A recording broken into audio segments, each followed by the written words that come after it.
경제 뉴스가 연예 뉴스처럼 들리는 그날까지 경제 브리핑 불편한 진실.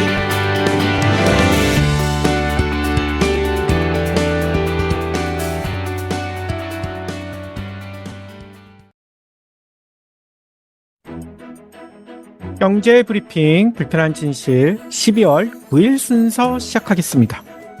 여당은 국가보다 정당을 택하는 최악의 선택을 했다. 이게 뭔 얘기일까요? 아마 다들 짐작하실 거예요. 지난 7일 윤석열에 대한 탄핵 표결이 의결 종족수 부족으로 무산되는 황당한 일이 벌어졌죠. 그러자 외신들이 쏟아낸 분석이더라고요. 선거 때만 되면 자신들에게 표를 달라, 투표 꼭 해달라 라고 애원하다시피 했던 여당이 정작 국가위기 상황에서 자신들은 투표를 거부하는 황당한 일을 벌이지 않았습니까? 게다가 어제는 한덕수 국무총리, 한동훈 국민의힘 대표가 대통령의 권한을 위임받겠다. 아이고, 이런 황당한 일을 연속적으로 벌이고 있어요. 아니, 헌법에도 없는 대통령 권한 위임을 선출직도 아닌 사람들이 행사하겠다. 이게 말이 될까요? 초등학교 반장도 이렇게는 안 할 듯한데요. 아무튼요, 대부분의 외신들은 이런 혼란 속에서도 결국 탄핵은 통과될 수밖에 없다, 이렇게 보고 있더라고요. 야당과 국민들이 끝까지 탄핵을 요구할 것이기 때문이다, 이런 분석이라는데요. 문제는요, 그런 사이에 혼란이 불가피할 수밖에 없다, 이런 점인 것 같아요. 정치는 물론 사회, 문화 등 전반적인 우리 사회 혼란이 가중되며 가뜩이나 힘든 경제, 우리 먹고 사는 문제에도 타격이 클 수밖에 없다는 거죠.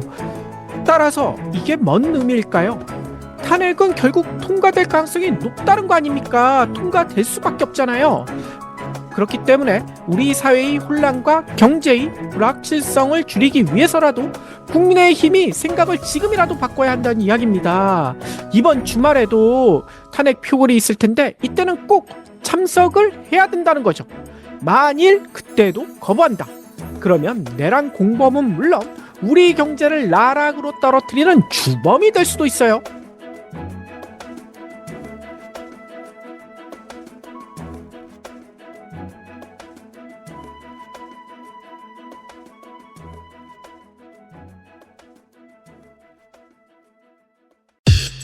EPD의 픽. 왜 이렇게 얘기하느냐?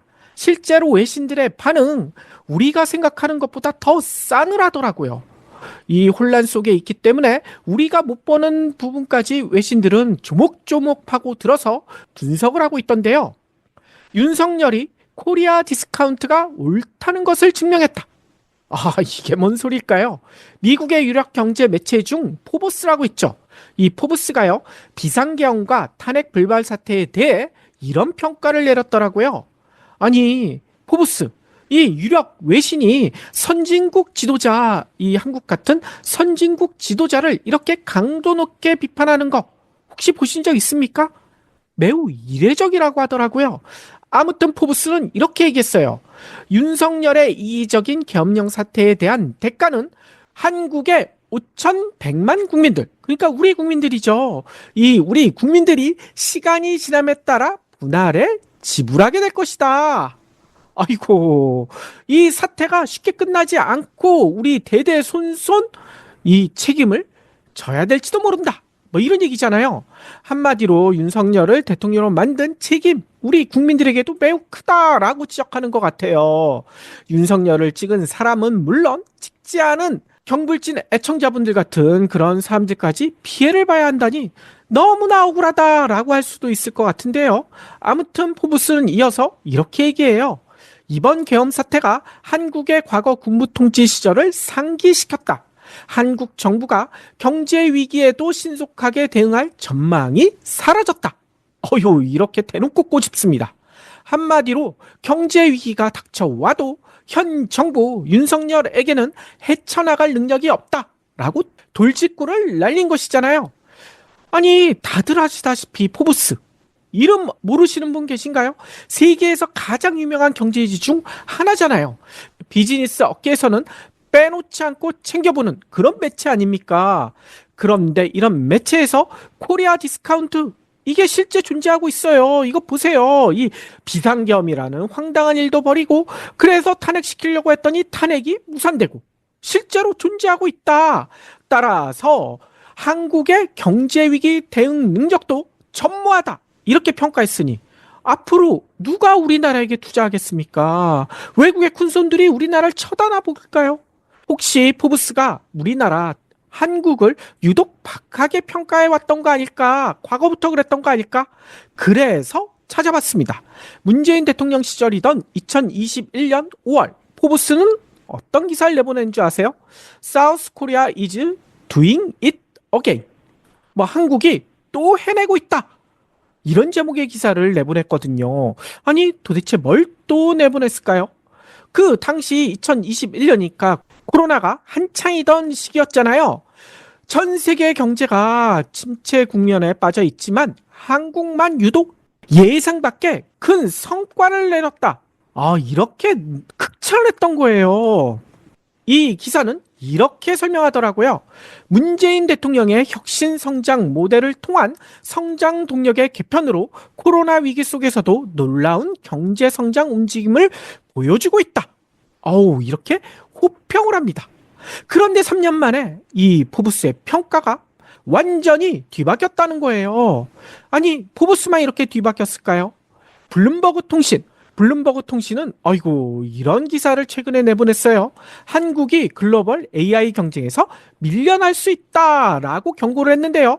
구체적으로 블룸버그는 대만의 증시 시총이 한국보다 이미 9,500억 달러, 우리나라 돈으로 1,352조 원이나 되죠. 이 차이가 더 벌어질 수도 있다라고 경고를 합니다. 대만의 주요 주가 지수인 자취안 지수라고 있죠. 이게 올해 들어 30% 가까이 상승해서 2009년 이후 최고의 한 해를 지금 보내고 있거든요. 그런데 한국의 코스피, 다들 아시잖아요. 지난해 말만 해도 6,555.28. 그런데 지난 6일에는 어떻게 됐나요? 2,428.16. 8.5%가량 하락했습니다. 다들 아시다시피 주요국 지수 가운데 이 전쟁 중인 러시아 빼고 가장 저조한 성적을 기록하고 있잖아요. 특히나 계엄 혼란 여파가 시장에 반영된 4일에서 6일 코스피 2.8%나 하락했습니다. 그런데 이 기간 대만 지수는 어떻게 됐는지 아세요? 0.7%가 올랐어요. 격차가 더 벌어졌다는 거죠. 근데 이런 격차 앞으로 더 크게 벌어질 가능성이 높다고 블룸버그 통신이 지적하고 있는 거예요. 왜냐? 대만 자치안 지수 시총의 37%를 차지하는 세계 최대 파운더리 업체. 다들 아시잖아요. TSMC 주가가 올해 들어 얼마나 올랐는지 혹시 아시나요? 무려 79.6%, 80% 가까이 올랐습니다. 그래서 대만 증시 호황세를 주도하고 있거든요. 이 TSMC는 엔비디아, 애플 등의 첨단 반도체를 공급하며 공급망 생태계에서 확고한 위치를 점하고 있잖아요. TSMC 없으면 AI 못한다. 이런 얘기까지 나오고 있잖아요. 반면에 국내 시총 1위 어딘지 다들 아시죠? 이 삼성전자 주가 올 들어요 31%가 하락했습니다. 아니 TSMC는 80% 가까이 오르는데 삼성전자는 30% 넘게 하락한 거예요. 그래서 삼성전자 이제 오만전자도 위협받고 있잖아요. 왜 그런가? AI 주력 상품인 HBM 분야에서 경쟁이 뒤처진 거 이것도 있고요. 아직 엔비디아의 5세대 제품을 대규모로 납품하지 못하는 거 이런 것도 있지만 지금 한국 정치가 혼란스러우니 더 삼성전자는 위축될 수밖에 없다. 블룸버그는 이렇게 보고 있다는 거죠. 이 블룸버그뿐만 아니에요. 골드만삭스 자료를 보더라도 대만은 TSMC 이외에 여러 기업들이 AI 분야에서 선방을 하고 있거든요. 모건 스탠리 캐피털 인터내셔널 지수, 이 대만 지수에서 AI 관련 기업이 몇 곳이나 되는 줄 아세요? 40여 곳. 그래서 비중이 73%에 이릅니다. 그런데 한국은 이 비중이 겨우 33%. 아시아의 두 번째이긴 하지만 대만과의 격차가 73대 33. 너무나 크다는 거예요. 삼성전자, SK 하이닉스 이에 AI 분야에서 내세울 만한 기업이 우리나라에겐 없다는 거죠. 이렇게 가뜩이나 불리한 상황인데 비상계엄 사태라는 황당한 일까지 윤석열 일당이 벌였으니 한국 증시가 대만에 한참 뒤지는 것은 너무나 당연해 보인다. 외신들이 이렇게 지적하고 있어요. 아니 그러면 한국 경제에 이렇게 끝장나는 걸까요? EPD의 픽. 다행스럽게도 긍정적인 반응도 일부 있더라고요. 아니 도대체 긍정적인 반응 이게 뭘까요? 외신들은요 탄핵을 촉구하는 여의도 집회가 마치 축제 같았다라고 보도하고 있거든요. 영국 BBC는 여의도 집회 주최 측이 K-팝 노래를 틀자 시민들은 춤을 추고 야광봉을 흔들었다. 이 야광봉 요즘 아이돌 응원할 때 쓰는 그런 야광봉들도 많이 들고 나왔다면서요. 그래서 집회가 마치 거리의 팝 콘서트 같았다. 이렇게 전합니다. 아니 이렇게 국민들이 축제같이 이 집회를 즐기니 이 축제 쉽게 끝날 리가 없지 않습니까? 탄핵은 결국 될 수밖에 없다. 이렇게 볼 수가 있다는 거죠. 특히 집회가 매우 질서정연했고 해산 후에는 쓰레기가 하나 없을 정도로 깨끗했다. 외신들이 또 이렇게 놀라고 있습니다.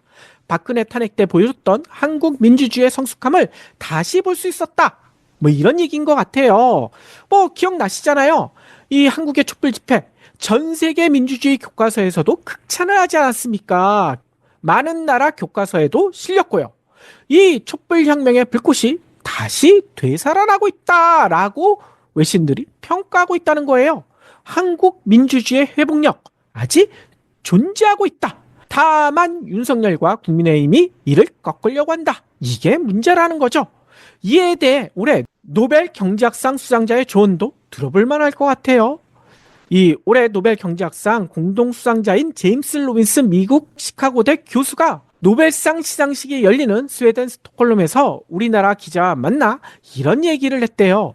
보수에서 떠받들고 있는 이 박정희가 경제 부분에서 많은 성과를 낸 건 맞긴 맞다.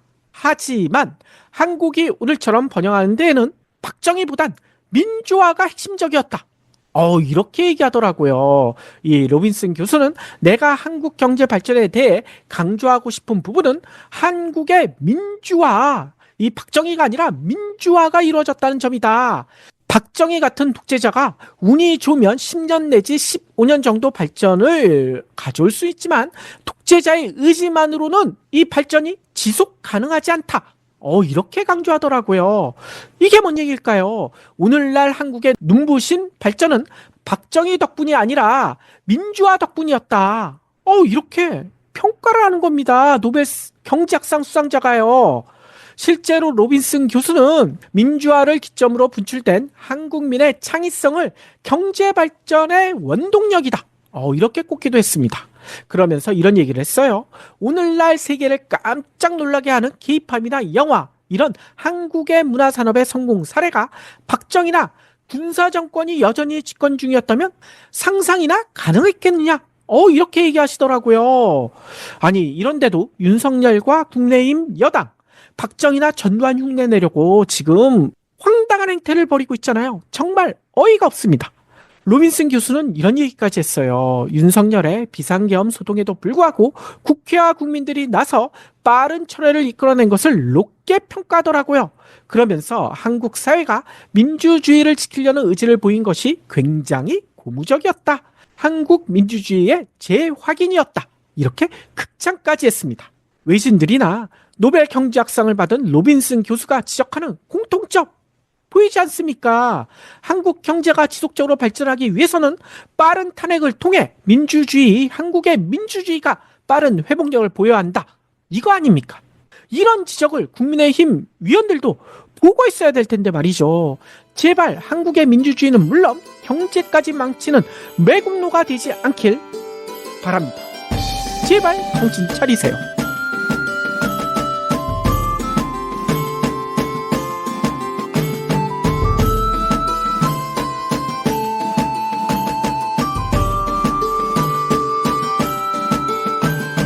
경불진 완주해 주셔서 감사합니다. 하트 투척, 댓글 남기기, 링크 공유, 계좌 후원 등 경불진 두 PD에게 힘을 보태주세요. 더 좋은 내용으로 보답하겠습니다.